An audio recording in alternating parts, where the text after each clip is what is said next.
Death at the Excelsior by P.G. Wodehouse. 1. The room was the typical bedroom of the typical boarding house, furnished, in so far as it could be said to be furnished at all, with a severe simplicity. It contained 2 beds, a pine chest of drawers, a strip of faded carpet, and a wash-basin. But there was that on the floor which set this room apart from 1,000 rooms of the same kind. Flat on his back, with his hands tightly clenched and one leg twisted oddly under him, and with his teeth gleaming through his grey beard in a horrible grin, Captain John Gunner stared up at the ceiling with eyes that saw nothing. Until a moment before he had had the little room all to himself. But now 2 people were standing just inside the door, looking down at him. One was a large policeman, who twisted his helmet nervously in his hands. The other was a tall, gaunt old woman in a rusty black dress, who gazed with pale eyes at the dead man. Her face was quite expressionless. The woman was Mrs. Pickett, owner of the Excelsior boarding-house. The policeman's name was Grogan. He was a genial giant, a terror to the riotous element of the waterfront, but obviously ill at ease in the presence of death. He drew in his breath, wiped his forehead, and whispered, "Look at his eyes, ma'am." Mrs. Pickett had not spoken a word since she had brought the policeman into the room, and she did not do so now. Constable Grogan looked at her quickly. He was afraid of Mother Pickett, as was everybody else along the waterfront. Her silence, her pale eyes, and the quiet decisiveness of her personality cowed even the tough old salts who patronized the Excelsior. She was a formidable influence in that little community of sailormen. "That's just how I found him," said Mrs. Pickett. She did not speak loudly, but her voice made the policeman start. He wiped his forehead again. "It might have been apoplexy," he hazarded. Mrs. Pickett said nothing. There was a sound of footsteps outside, and a young man entered, carrying a black bag. "Good morning, Mrs. Pickett. I was told that—" "Good Lord!" The young doctor dropped to his knees beside the body and raised one of the arms. After a moment he lowered it gently to the floor and shook his head in grim resignation. "He's been dead for hours," he announced. "When did you find him?" "20 minutes back," replied the old woman. "I guess he died last night. He never would be called in the morning. Said he liked to sleep on. Well, he's got his wish." "What did he die of, sir?" asked the policeman. "It's impossible to say without an examination," the doctor answered. "It looks like a stroke, but I'm pretty sure it isn't. It might be a coronary attack, but I happen to know his blood pressure was normal and his heart sound. He called in to see me only a week ago, and I examined him thoroughly. But sometimes you can be deceived. The inquest will tell us." He eyed the body almost resentfully. "I can't understand it. The man had no right to drop dead like this. He was a tough old sailor who ought to have been good for another 20 years. If you want my honest opinion, though I can't possibly be certain until after the inquest, I should say he had been poisoned." "How would he be poisoned?" asked Mrs. Pickett quietly. "That's more than I can tell you. There's no glass about that he could have drunk it from. He might have got it in capsule form. But why should he have done it? He was always a pretty cheerful sort of old man, wasn't he?" "Yes, sir," said the constable. "He had the name of being a joker in these parts. Kind of sarcastic, they tell me, though he never tried it on me." "He must have died quite early last night," said the doctor. He turned to Mrs. Pickett. "What's become of Captain Muller? If he shares this room, he ought to be able to tell us something about it." "Captain Muller spent the night with some friends at Portsmouth," said Mrs. Pickett. "He left right after supper, and hasn't returned." The doctor stared thoughtfully about the room, frowning. "I don't like it. I can't understand it. If this had happened in India, I should have said the man had died from some form of snake bite. I was out there 2 years, and I've seen 100 cases of it. The poor devils all looked just like this. But the thing's ridiculous. How could a man be bitten by a snake in a Southampton waterfront boarding house? Was the door locked when you found him, Mrs. Pickett?" Mrs. Pickett nodded. "I opened it with my own key. I had been calling to him and he didn't answer, so I guessed something was wrong." The constable spoke. "You ain't touched anything, ma'am. They're always very particular about that. If the doctor's right, and there's been anything up, that's the first thing they'll ask." "Everything's just as I found it." "What's that on the floor beside him?" the doctor asked.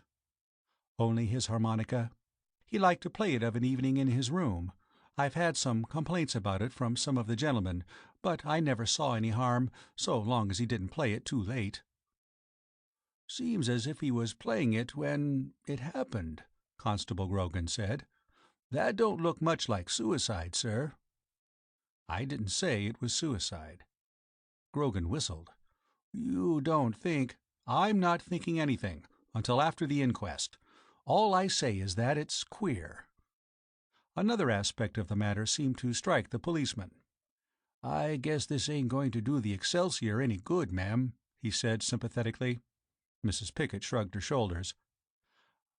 "I suppose I had better go and notify the coroner," said the doctor. He went out, and after a momentary pause the policeman followed him. Constable Grogan was not greatly troubled with nerves, but he felt a decided desire to be somewhere where he could not see the dead man's staring eyes. Mrs. Pickett remained where she was, looking down at the still form on the floor. Her face was expressionless, but inwardly she was tormented and alarmed. It was the first time such a thing as this had happened at the Excelsior, and, as Constable Grogan had hinted, it was not likely to increase the attractiveness of the house in the eyes of possible boarders. It was not the threatened pecuniary loss which was troubling her. As far as money was concerned, she could have lived comfortably on her savings, for she was richer than most of her friends supposed. It was the blot on the escutcheon of the Excelsior, the stain on its reputation, which was tormenting her. The Excelsior was her life. Starting many years before, beyond the memory of the oldest boarder, she had built up the model establishment, the fame of which had been carried to every corner of the world.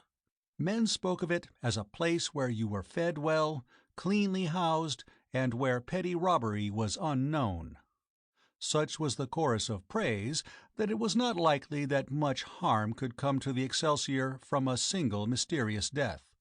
But Mother Pickett was not consoling herself with such reflections. She looked at the dead man with pale, grim eyes. Out in the hallway the doctor's voice further increased her despair. He was talking to the police on the telephone, and she could distinctly hear his every word. 2. The offices of Mr. Paul Snyder's detective agency in New Oxford Street had grown in the course of a dozen years from a single room to an impressive suite bright with polished wood, clicking typewriters, and other evidences of success. Where once Mr. Snyder had sat and waited for clients and attended to them himself, he now sat in his private office and directed 8 assistants. He had just accepted a case that might be nothing at all or something exceedingly big. It was on the latter possibility that he had gambled. The fee offered was, judged by his present standards of prosperity, small. But the bizarre facts, coupled with something in the personality of the client, had won him over. He briskly touched the bell and requested that Mr. Oakes be sent in to him.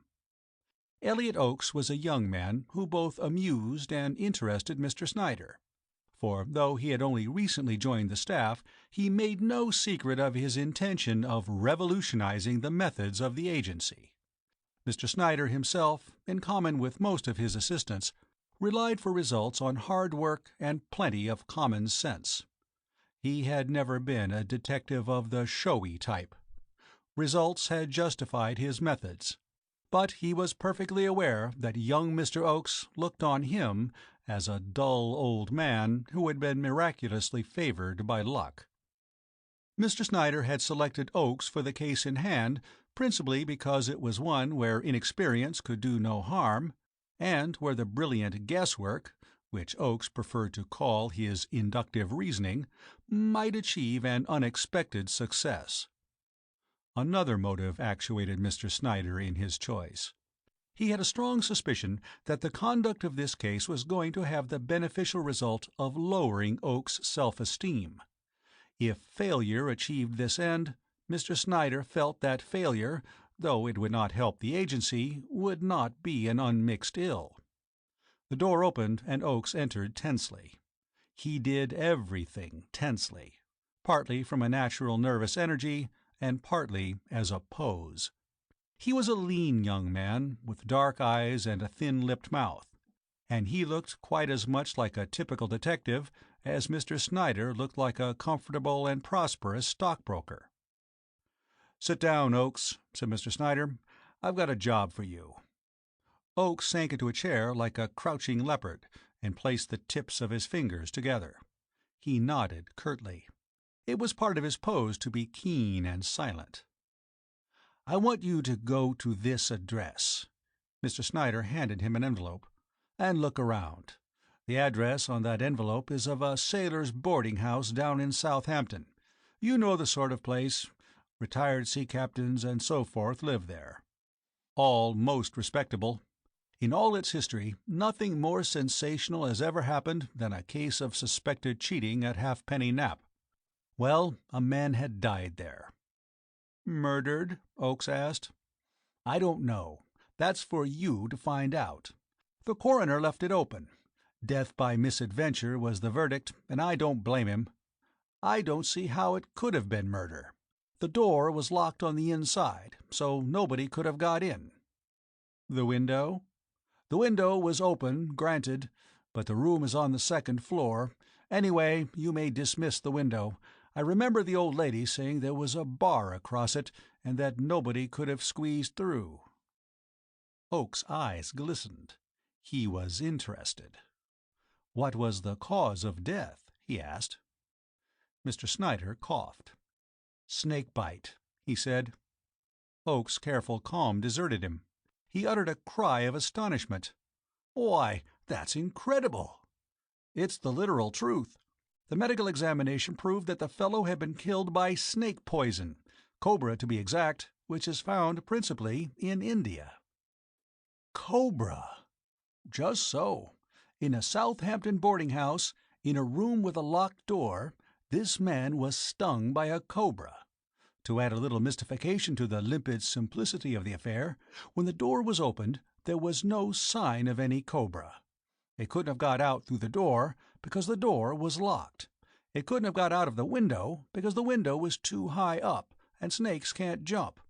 And it couldn't have gotten up the chimney, because there was no chimney. So there you have it." He looked at Oakes with a certain quiet satisfaction. It had come to his ears that Oakes had been heard to complain of the infantile nature and unworthiness of the last two cases to which he had been assigned. He had even said that he hoped some day to be given a problem which should be beyond the reasoning powers of a child of 6. It seemed to Mr. Snyder that Oakes was about to get his wish. "I should like further details," said Oakes, a little breathlessly. "You had better apply to Mrs. Pickett, who owns the boarding-house," Mr. Snyder said. "It was she who put the case in my hands. She is convinced that it is murder. But if we exclude ghosts, I don't see how any third party could have taken a hand in the thing at all. However, she wanted a man from this agency, and was prepared to pay for him, so I promised her I would send one. It is not our policy to turn business away." He smiled wryly. "In pursuance of that policy, I want you to go and put up at Mrs. Pickett's boarding-house and do your best to enhance the reputation of our agency. I would suggest that you pose as a ship's chandler or something of that sort. You will have to be something maritime, or they'll be suspicious of you. And if your visit produces no other results, it will at least enable you to make the acquaintance of a very remarkable woman. I commend Mrs. Pickett to your notice. By the way, she says she will help you in your investigations." Oakes laughed shortly. The idea amused him. "It's a mistake to scoff at amateur assistants, my boy," said Mr. Snyder in the benevolently paternal manner which had made a score of criminals refuse to believe him a detective until the moment when the handcuffs snapped on their wrists. "Crime investigation isn't an exact science. Success or failure depends in a large measure on applied common sense and the possession of a great deal of special information. Mrs. Pickett knows certain things which neither you nor I know, and it's just possible that she may have some stray piece of information which will provide the key to the entire mystery." Oakes laughed again. "It is very kind of Mrs. Pickett," he said, "but I prefer to trust my own methods." Oakes rose, his face purposeful. "I'd better be starting at once," he said. "I'll send you reports from time to time." "Good. The more detail the better," said Mr. Snyder genially. "I hope your visit to the Excelsior will be pleasant. And cultivate Mrs. Pickett. She's worth while." The door closed, and Mr. Snyder lighted a fresh cigar. "Dashed young fool," he murmured, as he turned his mind to other matters. 3. A day later, Mr. Snyder sat in his office reading a typewritten report. It appeared to be of a humorous nature, for, as he read, chuckles escaped him. Finishing the last sheet, he threw his head back and laughed heartily. The manuscript had not been intended by its author for a humorous effort. What Mr. Snyder had been reading was the first of Elliot Oakes' reports from the Excelsior. It read as follows: "I am sorry to be unable to report any real progress. I have formed several theories which I will put forward later, but at present I cannot say that I am hopeful. Directly I arrived here I sought out Mrs. Pickett, explained who I was, and requested her to furnish me with any further information which might be of service to me. She is a strange, silent woman who impressed me as having very little intelligence. Your suggestion that I should avail myself of her assistance seems more curious than ever, now that I have seen her. The whole affair seems to me at the moment of writing quite inexplicable. Assuming that this Captain Gunner was murdered, there appears to have been no motive for the crime whatsoever. I have made careful inquiries about him, and found that he was a man of 55, had spent nearly 40 years of his life at sea, the last dozen in command of his own ship, was of a somewhat overbearing disposition, though with a fund of rough humor, had traveled all over the world, and had been an inmate of the Excelsior for about 10 months. He had a small annuity and no other money at all, which disposes of money as the motive for the crime. In my character of James Burton, a retired ship's chandler, I have mixed with the other boarders, and have heard all they have to say about the affair. I gather that the deceased was by no means popular. He appears to have had a bitter tongue, and I have not met one man who seems to regret his death. On the other hand, I have heard nothing which would suggest that he had any active and violent enemies. He was simply the unpopular boarder. There is always one in every boarding-house, but nothing more. I have seen a good deal of the man who shared his room, another sea captain named Muller. He is a big, silent person, and it is not easy to get him to talk. As regards the death of Captain Gunner, he can tell me nothing. It seems that on the night of the tragedy he was away at Portsmouth with some friends. All I have got from him is some information as to Captain Gunner's habits, which leads nowhere. The dead man seldom drank, except at night, when he would take some whiskey. His head was not strong, and a little of the spirit was enough to make him semi-intoxicated, when he would be hilarious and often insulting. I gather that Muller found him a difficult roommate. But he is one of those placid persons who can put up with anything. He and Gunner were in the habit of playing draughts together every night in their room, and Gunner had a harmonica which he played frequently. Apparently he was playing it very soon before he died, which is significant as seeming to dispose of the idea of suicide. As I say, I have one or two theories, but they are in a very nebulous state. The most plausible is that on one of his visits to India — I have ascertained that he had made several voyages there — Captain Gunner may in some way have fallen foul of the natives. The fact that he certainly died of the poison of an Indian snake supports this theory. I am making inquiries as to the movements of several Indian sailors who were here in their ships at the time of the tragedy. I have another theory.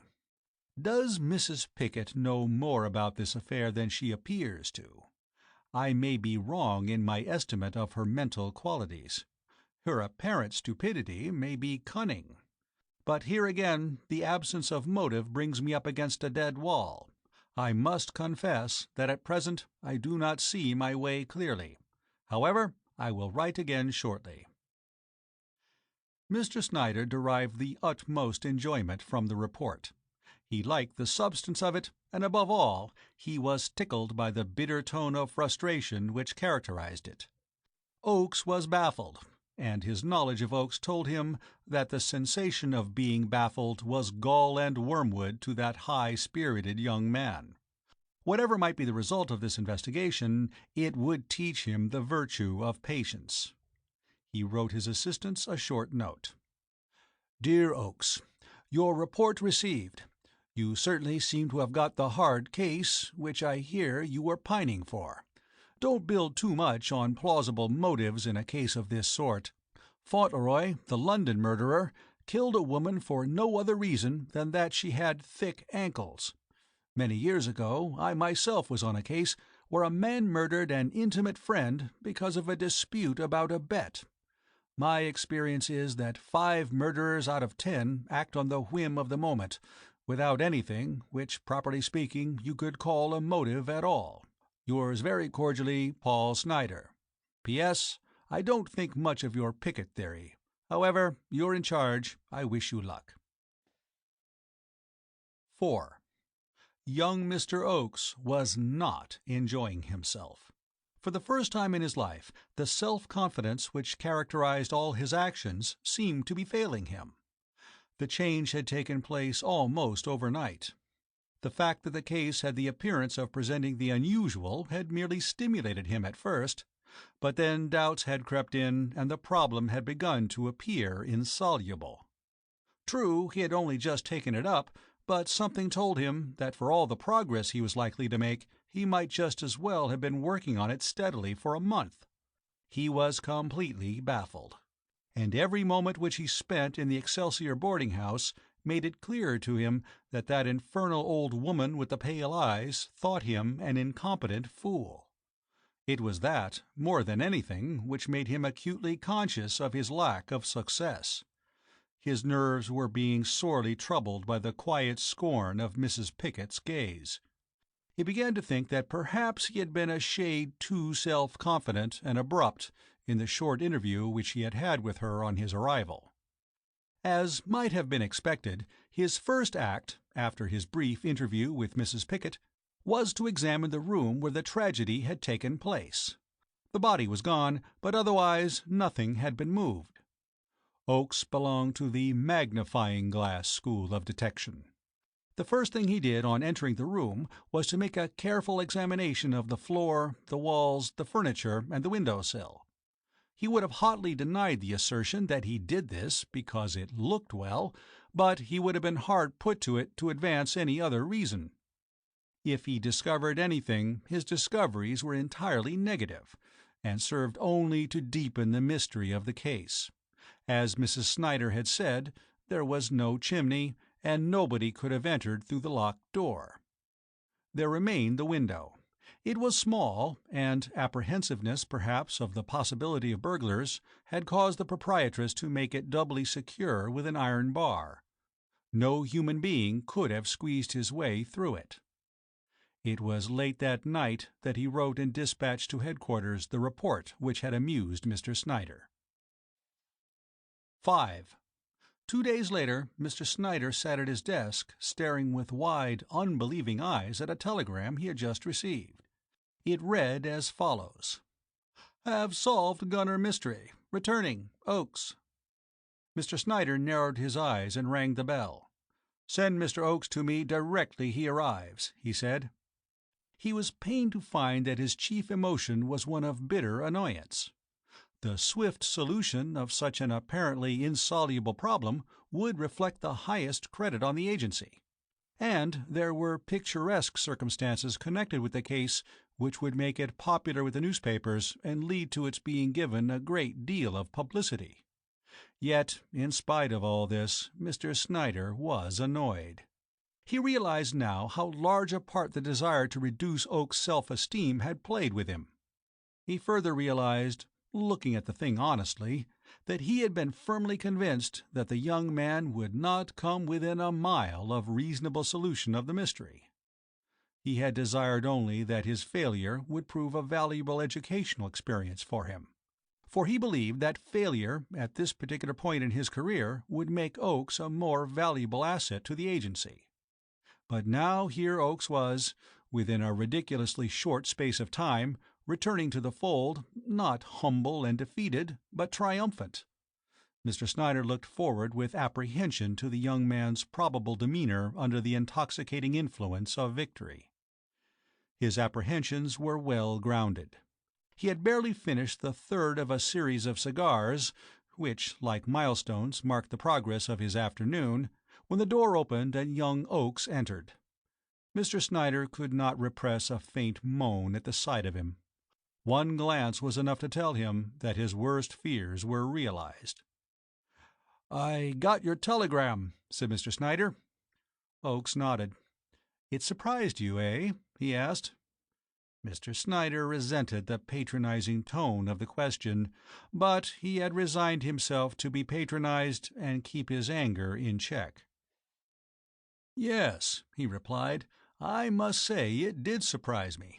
I didn't gather from your report that you had even found a clue. Was it the Indian theory that turned the trick?" Oakes laughed tolerantly. "Oh, I never really believed that preposterous theory for one moment. I just put it in to round out my report. I hadn't begun to think about the case then, not really think." Mr. Snyder, nearly exploding with wrath, extended his cigar case. "Light up and tell me all about it," he said, controlling his anger. "Well, I won't say I haven't earned this," said Oakes, puffing away. He let the ash of his cigar fall delicately to the floor, another action which seemed significant to his employer. As a rule, his assistants, unless particularly pleased with themselves, used the ashtray. "My first act on arriving," Oakes said, "was to have a talk with Mrs. Pickett, a very dull old woman. Curious, she struck me as rather intelligent. Not on your life. She gave me no assistance whatever. I then examined the room where the death had taken place. It was exactly as you described it. There was no chimney, the door had been locked on the inside, the one window was very high up. At first sight it looked extremely unpromising. Then I had a chat with some of the other boarders. They had nothing of any importance to contribute, most of them simply gibbered. I then gave up trying to get help from the outside and resolved to rely on my own intelligence." He smiled triumphantly. "It is a theory of mine, Mr. Snyder, which I have found valuable, that in 9 cases out of 10 remarkable things don't happen." "I don't quite follow you there," Mr. Snyder interrupted. "I will put it another way, if you like. What I mean is that the simplest explanation is nearly always the right one. Consider this case. It seemed impossible that there should have been any reasonable explanation of the man's death. Most men would have worn themselves out guessing at wild theories. If I had started to do that, I should have been guessing now. As it is, here I am. I trusted to my belief that nothing remarkable ever happens, and I won out." Mr. Snyder sighed softly. Oakes was entitled to a certain amount of gloating, but there could be no doubt that his way of telling a story was downright infuriating. "I believe in the logical sequence of events. I refuse to accept effects unless they are preceded by causes. In other words, with all due respect to your possibly contrary opinions, Mr. Snyder, I simply decline to believe in a murder unless there is a motive for it. The first thing I set myself to ascertain was What was the motive for the murder of Captain Gunner? And after thinking it over and making every possible inquiry, I decided that there was no motive. Therefore, there was no murder." Mr. Snyder's mouth opened, and he obviously was about to protest. But he appeared to think better of it, and Oakes proceeded. "I then tested the suicide theory. What motive was there for suicide? There was no motive. Therefore, there was no suicide." This time Mr. Snyder spoke. "You haven't been spending the last few days in the wrong house by any chance, have you? You will be telling me next that there wasn't any dead man." Oakes smiled. "Not at all. Captain John Gunner was dead all right. As the medical evidence proved, he died of the bite of a cobra. It was a small cobra which came from Java." Mr. Snyder stared at him. "How do you know?" "I do know, beyond any possibility of doubt." "Did you see the snake?" Oakes shook his head. "Then how in heaven's name—" "I have enough evidence to make a jury convict Mr. Snake without leaving the box." "Then suppose you tell me this. How did your cobra from Java get out of the room?" "By the window," replied Oakes impassively. "How can you possibly explain that? You say yourself that the window was high up." "Nevertheless, it got out by the window. The logical sequence of events is proof enough that it was in the room. It killed Captain Gunner there, and left traces of its presence outside. Therefore, as the window was the only exit, it must have escaped by that route. It may have climbed, or it may have jumped, but somehow it got out of that window." "What do you mean, it left traces of its presence outside?" "It killed a dog in the back yard behind the house," Oakes said. "The window of Captain Gunner's room projects out over it. It is full of boxes and litter, and there are a few stunted shrubs scattered about.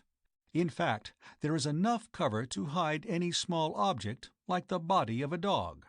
That's why it was not discovered at first. The maid at the Excelsior came on it the morning after I sent you my report while she was emptying a box of ashes in the yard. It was just an ordinary stray dog, without collar or license. The analyst examined the body and found that the dog had died of the bite of a cobra." "But you didn't find the snake?" "No. We cleaned out that yard till you could have eaten your breakfast there, but the snake was gone.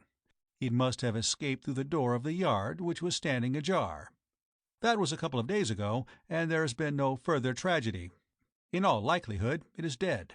The nights are pretty cold now, and it would probably have died of exposure." "But I just don't understand how a cobra got to Southampton," said the amazed Mr. Snyder. "Can't you guess it? I told you it came from Java." "How did you know it did?" "Captain Muller told me. Not directly, but I pieced it together from what he said. It seems that an old shipmate of Captain Gunner's was living in Java. They corresponded, and occasionally this man would send the captain a present as a mark of his esteem. The last present he sent was a crate of bananas. Unfortunately, the snake must have got in unnoticed. That's why I told you the cobra was a small one. Well, that's my case against Mr. Snake, and short of catching him with the goods, I don't see how I could have made out a stronger one. Don't you agree?"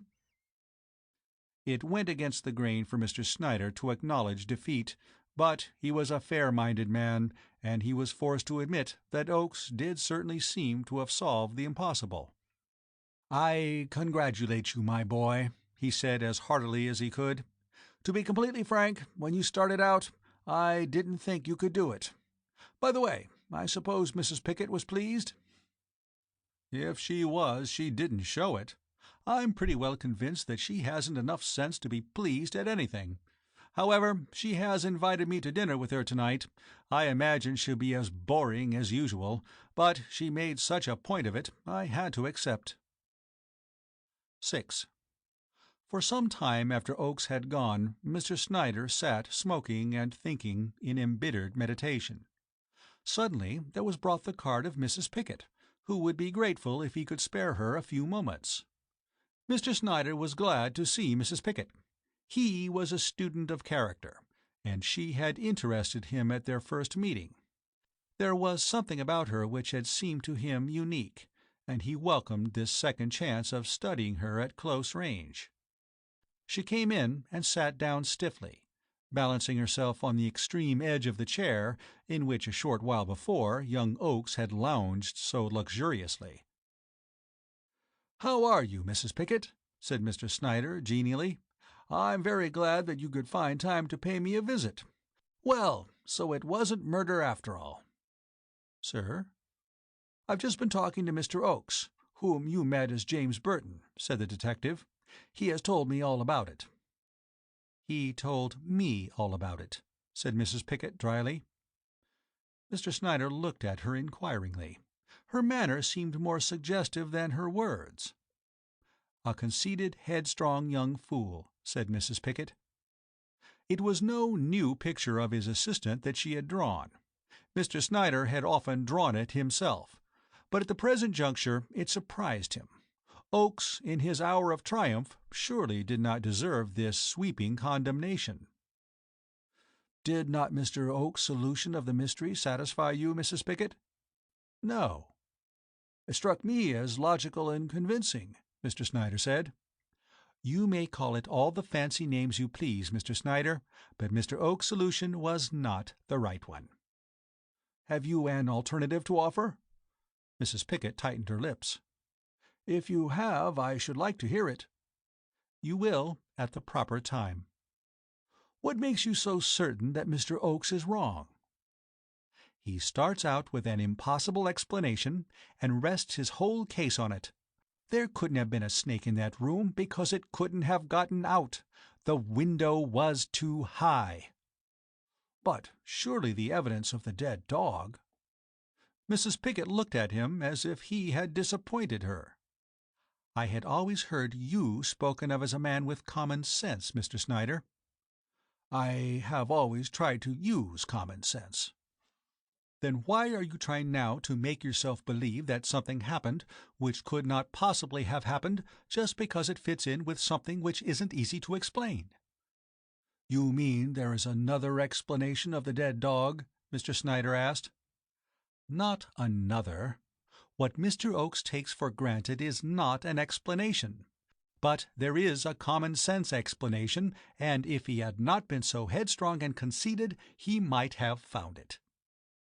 "You speak as if you had found it," chided Mr. Snyder. "I have." Mrs. Pickett leaned forward as she spoke, and stared at him defiantly. Mr. Snyder started. "You have?" "Yes." "What is it?" "You will know before tomorrow. In the meantime, try and think it out for yourself. A successful and prosperous detective agency like yours, Mr. Snyder, ought to do something in return for a fee." There was something in her manner so reminiscent of the schoolteacher reprimanding a recalcitrant pupil that Mr. Snyder's sense of humor came to his rescue. "We do our best, Mrs. Pickett," he said, "but you mustn't forget that we are only human and cannot guarantee results." Mrs. Pickett did not pursue the subject.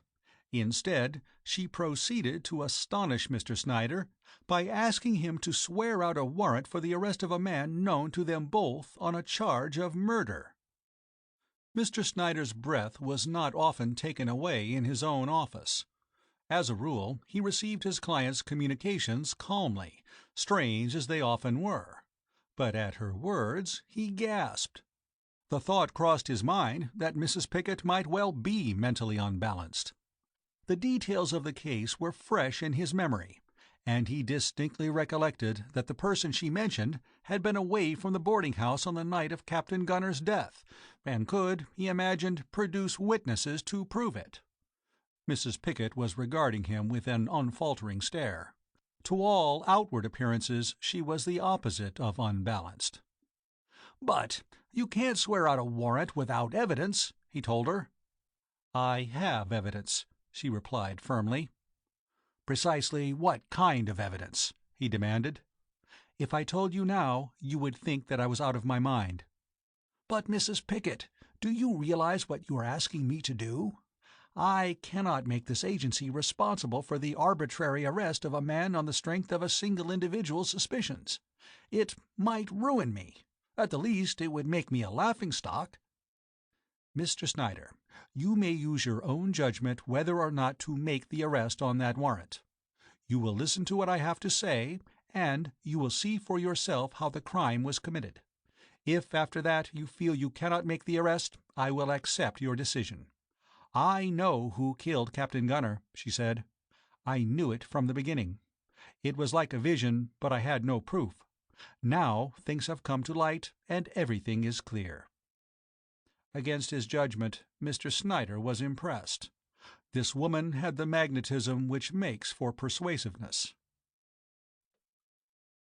It sounds incredible. Even as he spoke, he remembered that it had long been a professional maxim of his that nothing was incredible, and he weakened still further. Mr. Snyder, I ask you to swear out that warrant. The detective gave in. Very well, he said.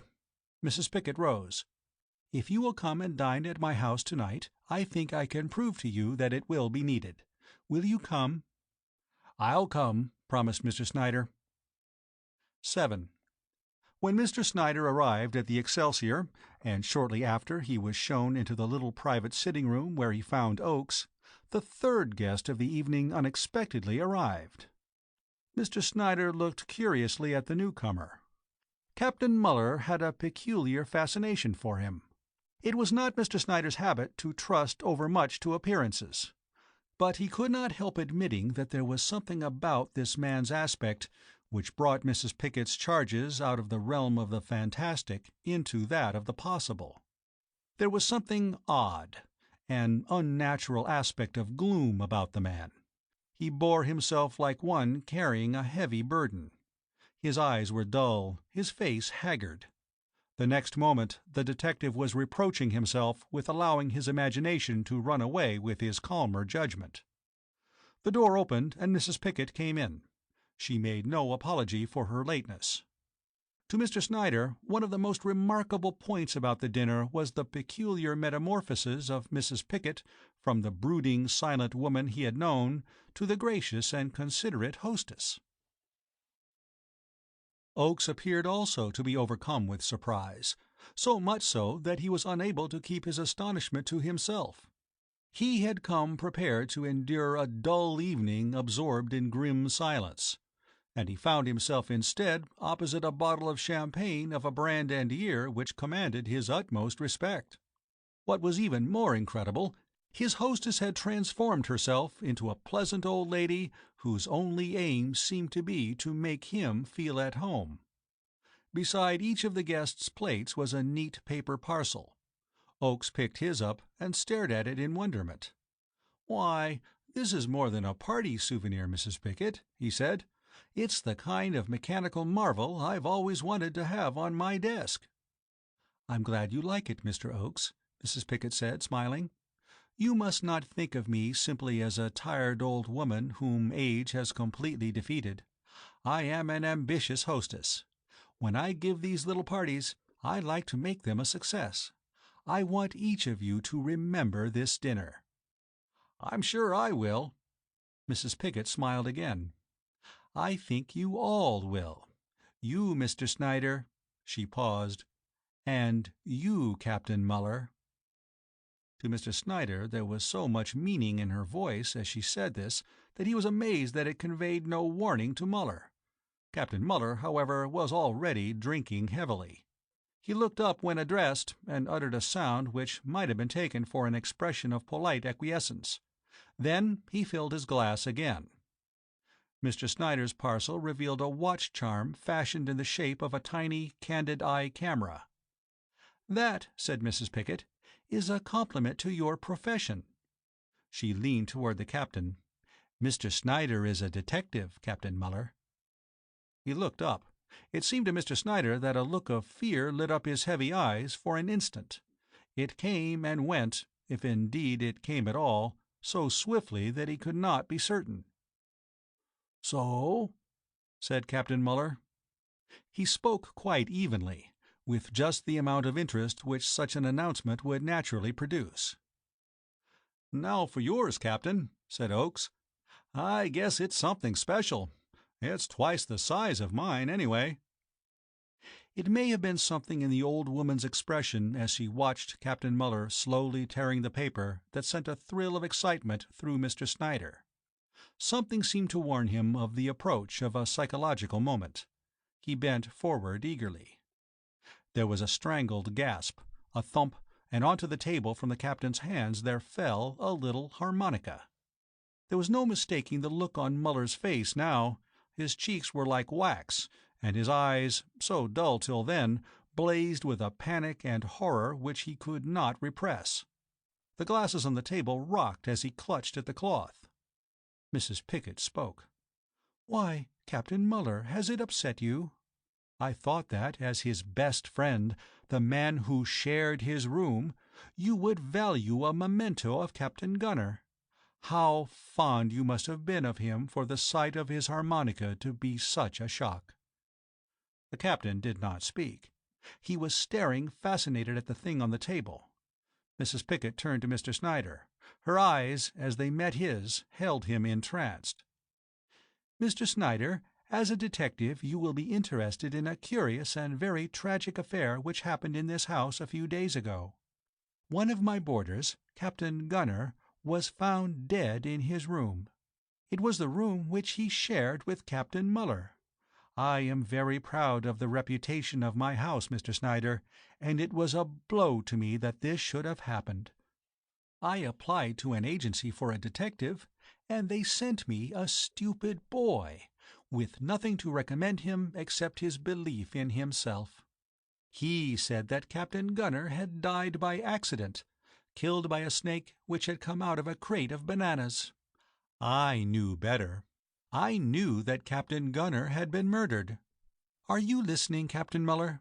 This will interest you, as you were such a friend of his." The captain did not answer.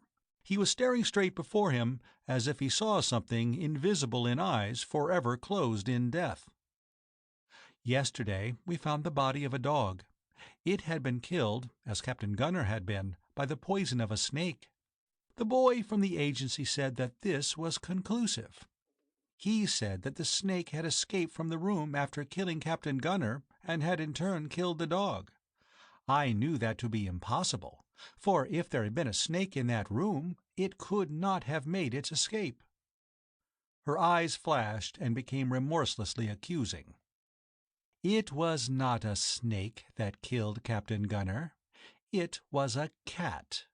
Captain Gunner had a friend who hated him. One day, in opening a crate of bananas, this friend found a snake. He killed it and extracted the poison. He knew Captain Gunner's habits. He knew that he played a harmonica. This man also had a cat. He knew that cats hated the sound of a harmonica. He had often seen this particular cat fly at Captain Gunner and scratch him when he played. He took the cat and covered its claws with the poison, and then he left it in the room with Captain Gunner. He knew what would happen." Oakes and Mr. Snyder were on their feet. Captain Muller had not moved. He sat there, his fingers gripping the cloth. Mrs. Pickett rose and went to a closet. She unlocked the door. "Kitty!" she called. "Kitty, kitty!" A black cat ran swiftly out into the room. With a clatter and a crash of crockery and a ringing of glass the table heaved, rocked and overturned as Muller staggered to his feet. He threw up his hands as if to ward something off. A choking cry came from his lips. "Gott! Gott!" Mrs. Pickett's voice rang through the room, cold and biting. "Captain Muller, you murdered Captain Gunner!" The captain shuddered. Then, mechanically, he replied, "Gott, yes, I killed him." "You heard, Mr. Snyder," said Mrs. Pickett. "He has confessed before witnesses. Take him away." Muller allowed himself to be moved toward the door. His arm, in Mr. Snyder's grip, felt limp. Mrs. Pickett stopped and took something from the debris on the floor. She rose, holding the harmonica. "You are forgetting your souvenir, Captain Muller," she said. The End of Death at the Excelsior by P.G. Wodehouse.